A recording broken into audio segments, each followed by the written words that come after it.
여러분, 러셀입니다. 자, 오랜만에 제가 카메라 앞에 섰는데요. 정말 낯서네요. 자, 2022년에 결혼을 하게 되고 또 최근에는 공개를 하겠습니다. 제가 2세가 생겼습니다. 제가 2세가 생기면서 어른으로서의 삶의 자세를 생각하게 되는 계기를 겪으며 많은 생각을 하게 되었습니다. 그러면서 제 인생에 대해서도 한번 돌이켜 보았는데, 아시겠지만 저는 군인을 했다가 공인중개사도 하고 있고 현재 유튜버도 같이 하고 있으며 최근에는 또 작게 사업을 하나 시작을 했습니다. 이런 걸 보면서 참 제가 스스로 많이 변화하려고 수많은 시도와 노력을 하고 있구나라는 걸 느끼고 있습니다. 이러한 삶에 대한 제 철학들이 최근에는 제 채널의 방향성에 대해서도 큰 영향을 미쳤는데요. 이전부터 최근까지 제 영상을 봐주시는 분들은 아시겠지만 요즘은 부동산 투자 및 관련 컨텐츠 인터뷰를 하는 게 아니라 우리 주변 사람들의 생각을 들으며 그들은 어떻게 인생을 살아왔고 나이, 환경, 소득, 가치관 등 세상의 다양성을 더하는 주제들을 던질 수 있게 많은 분들을 만나 이야기를 담고 여러분들께 영상으로 전달드리려고 많은 노력을 하고 있습니다. 사실 직업을 바꾸면서 계속해서 이 도전을 해 나간다는 게 저에게는 결코 쉬운 일은 아니었습니다. 그런데 어떻게 이렇게 제가 계속 버티고 올라갈 수 있었을까? 그리고 또 도전을 감행하며 삶을 변화시킬 수 있었을까라는 걸 좀 곰곰이 생각을 하다 보니 과거 저에게 삶의 귀감이 되어 주었던 책이 생각났고, 이런 좋은 내용들을 저만 아는 게 아니라 우리 시청자 여러분들께도 공유를 하고 싶어서 오랜만에 카메라 앞에 서서 영상을 찍게 되었습니다. 여러분, 혹시 회복탄력성이라는 단어 들어보셨나요? 이게 아마 좀 생소할 수 있을 겁니다. 이 회복탄력성은 2011년도에 연세대학교 언론홍박부 교수님인 김주한 작가님이 대한민국에 최초로 내놓은 개념으로 제가 알고 있습니다. 바로 제가 추천해드릴 책이 바로 이 회복탄력성입니다. 자, 이 책은 제가 아마 군대를 전역한 30살에 처음 읽어보았을 겁니다. 이 당시에 인생의 방향성에 대해서 고민을 하고 있던 저에게 정말 매우 큰 도움이 되었던 책이에요. 곧 아버지가 되어 삶에 큰 무게감을 느끼고 있는 지금의 저도 다시 이 책을 읽어보니까 너무나 큰 힘이 되고 있어요. 실제로 이 책 같은 경우에는 최근에 개정이 돼서 한 번 더 나온 책입니다. 그래서 제 이야기를 빗대어서 구독자분들이 알아두시면 좋을 내용들로 한번 제가 정리를 해보았습니다. 여러분들도 아시겠지만 우리 신체는 다 근육으로 이루어져 있잖아요. 그렇듯 우리 마음도 마음 근육으로 이루어져 있다고 합니다. 그리고 이러한 마음 근육들은 우리가 실패했을 때 좌절하지 않고 다시 일어설 수 있게 해주는 힘이고, 이것을 회복 탄력성이라고 보면 될 것 같습니다. 당연히 마음의 힘 또한 이게 근육으로 이루어져 있기 때문에 사람마다 서로 다른 능력과 근육의 양을 갖고 있겠죠.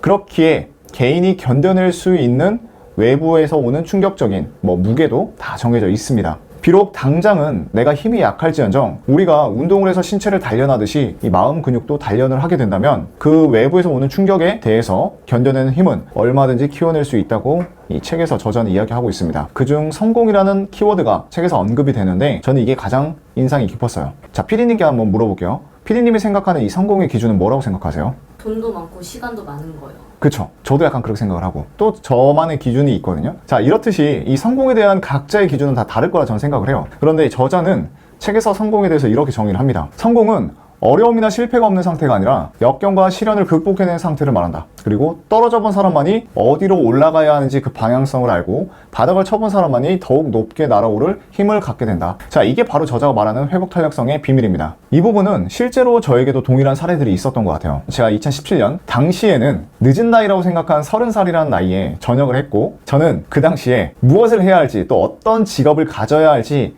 계획이 분명하게 없었어요. 왜냐면 제가 계획했던 게 다 안 됐거든요. 그래서 무직인 채로 이 삶의 방향성을 제대로 잡지 못해서 제 기준에서 인생의 바닥까지 떨어지니까 정말 당시 마음이 너무 힘든 상황이었어요. 그런데 진짜 신기하게도 내 삶이 이 바닥으로 떨어져 보니까 내가 원하는 삶을 살기 위해서는 어디로 가야 하는지 목표가 명확하게 보이기 시작하더라고요. 정말 신기하게도 월급을 받던 안정적인 삶을 살았던 과거의 저와는 다르게 절박함이 생기기 시작했습니다. 그 절박함은 지금 당장 내가 이 역경을 헤쳐나가기 위해 내가 당장 할 수 있는 노력을 찾게 도와주었고, 그리고 그 절박함 하나로 저는 공인중개사 시험을 동차로 3개월 만에 독학으로 합격할 수 있었다고 생각을 합니다. 지금 와서 생각해보니까 당시에 바로 취업을 하거나 뭔가를 해서 실패를 하지 않았더라면 그렇게 짧은 시간 안에 절대 낼 수 없는 퍼포먼스였을 겁니다. 뿐만 아니라 유튜브를 하면서 정말 많은 일들도 있었는데, 제가 4년 동안 유튜브를 하면서 아시는 분들은 아시겠지만 저는 지속적으로 콘텐츠를 바꿔 나갔습니다. 이 기존의 콘텐츠가 약간씩 지지부진하기 시작했고, 여기서 미리 변화하지 않으면 내 채널은 점점 힘을 잃을 것이라는 게 또 보였습니다. 그런데 저는 또 실패에 대한 두려움이 있었어요. 하지만 제가 이 전역 후에 무직이었던 저를 생각하면서 내가 변화하지 않으면 안 된다는 생각이 동시에 또 머리를 스쳤습니다. 근데 이게 신기한 게 이런 생각이 둘 다 들면서도 계속 그런 생각이 들어요. 채널의 주제를 완전히 바꾸기 전에 이게 안 되면 어떡하지? 이로 인해서 채널에 악영향이 있으면 안 될 텐데 완전히 무너지면 어떡하지라는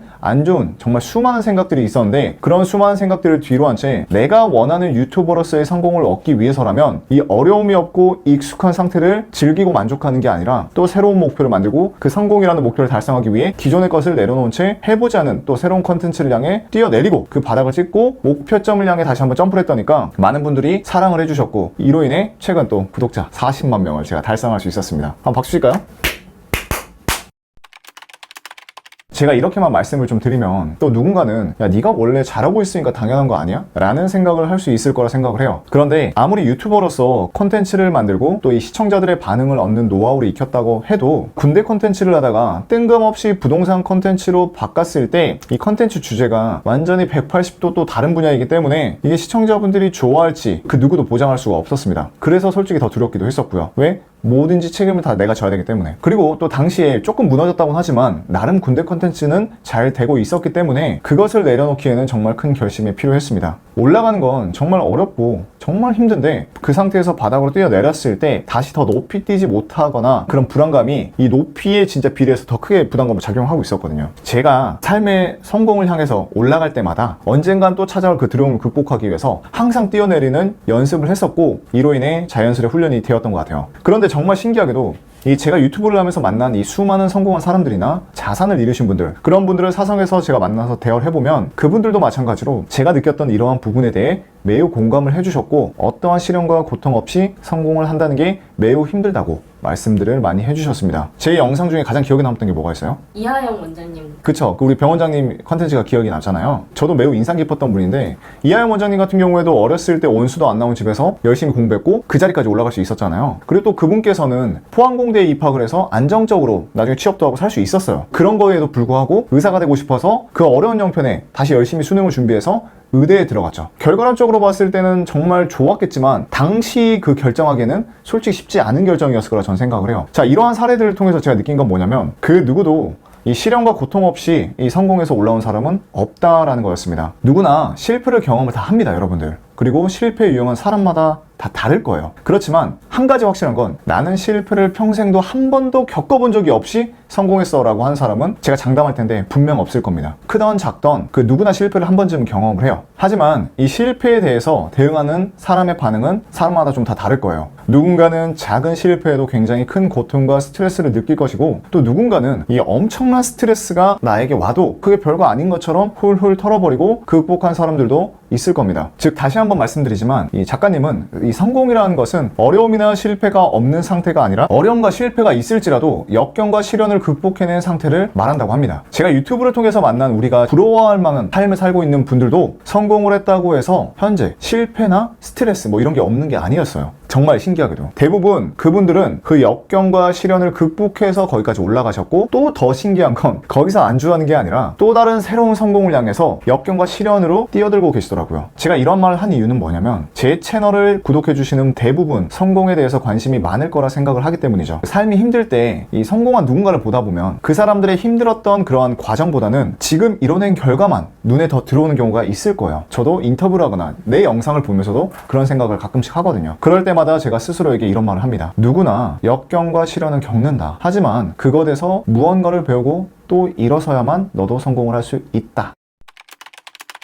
자, 그럼 이쯤 되면 내 회복 탄력성은 어느 정도일까라는 궁금증이 생길 겁니다. 자, 이 책을 보면 나의 회복 탄력성 지수가 나와요. 이 회복 탄력성 테스트는 자기조절 능력, 대인관계 능력, 긍정성 이 총 3가지로 구분이 되는데 제 회복 탄력성은 상당히 좋을 거라 생각을 했는데 테스트를 해보니까 실제 점수가 제가 기대했던 것보다는 약간 낮게 나와서 조금 좀 놀랐어요. 그렇지만 객관적인 수치로 내 마음 근육의 상태를 알 수 있어서 저는 너무 좋았고 이 책의 또 뒷부분에 각 능력별로 개선 방법에 대해서 대해서도 알려주고 또 부족한 부분은 어떻게 향상시켜야 할지 답이 명확하게 나와 있어서 저는 매우 좋았습니다. 그리고 작가님은 또 이런 말을 합니다. 회복 탄력성이 높은 사람들은 스스로의 실수에 관대하고 과감하고 도전적이다. 자신의 실수에 대해 되게 예민하게 반응하되 실수를 두려워하지 않는 것이 긍정적인 뇌의 특징이다. 이런 말을 하더라고요. 그러면서 저는 문득 이런 궁금증이 좀 생겼습니다. 회복 탄력성이 낮은 이유는 그럼 뭘까? 작가님은 첫 장에서 이러한 말을 합니다. 회복 탄력성은 소통 능력과 진정한 행복감에서 온다. 이 문장을 읽고 잘 생각해보니 과연 현대인들은 소통을 잘 하고 있을까? 라는 생각이 좀 들었습니다. SNS가 발달하면서 타인과의 소통이 매우 줄어들게 되었잖아요. 그리고 이로 인해서 소통을 하는 데 있어 어려움을 겪는 사람들이 정말 많아지겠구나 라는 생각이 좀 들었습니다. 우리는 성공을 위해서 정말 여러 능력을 갖기를 원할 거예요. 그런데 어찌 보면 우리의 인생을 살아가는 데 있어 가장 필요한 게 이러한 소통 능력이 아닐까? 라는 생각이 좀 요즘 많이 듭니다. 최근 저도 요즘 부쩍 공허함을 많이 느끼고 있는데 이러한 소통 능력의 부재가 아닐까 싶어서 시간이 날 때마다 휴대폰을 보는 건 최대한 줄이고 사람들과 심도 깊은 대화를 위해 집중하려고 노력을 정말 많이 하고 있습니다. 이 올바른 소통이라는 게 단순 대화의 영역을 넘어서 대화에 집중을 하게 되고 서로의 생각을 공유하는 게 올바른 소통이라는 생각이 진짜 요즘 부쩍 들고 있습니다. 실제 우리의 삶을 잘 돌이켜보면 사람들과 많이 부딪히면서 관계에 대해 고민하고 이로 인해 생각지도 못한 크고 작은 역경들을 만나면서 힘들어할 때가 참 많다라는 걸 알 수 있습니다. 아니 오죽하면은 이런 말도 있잖아요. 야, 일이 힘든 건 버틸 수라도 있지 사람이 힘들면 못 버텨 라는 말이 있잖아요. PD님이 저랑 함께 할 수 있었던 게 제가 좋아서 버틸 수 있는 거 아닌가요?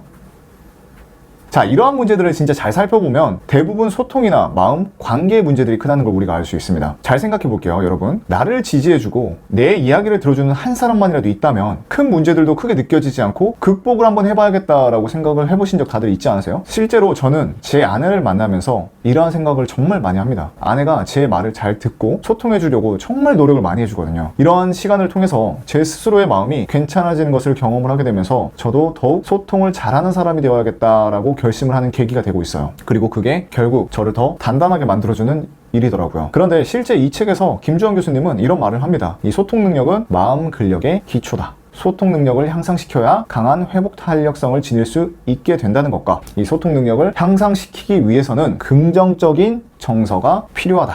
이게 바로 이 책의 논지다. 자, 이 문장을 잘 해석해보면 회복 탄력성의 핵심적인 요인은 따뜻한 인간관계가 베이스라는 걸 정말 우리가 알 수 있습니다. 진짜 이게 너무 뻔한 말들일 수 있을 거라 생각을 해요. 그렇지만 이 회복 탄력성 훈련을 위해서는 올바른 소통 능력을 가져야만 하고 꾸준히 밀도 있는 대화를 하면서 자기 표현을 하려고 노력을 하고 근데 이게 너무 어려울 것 같아.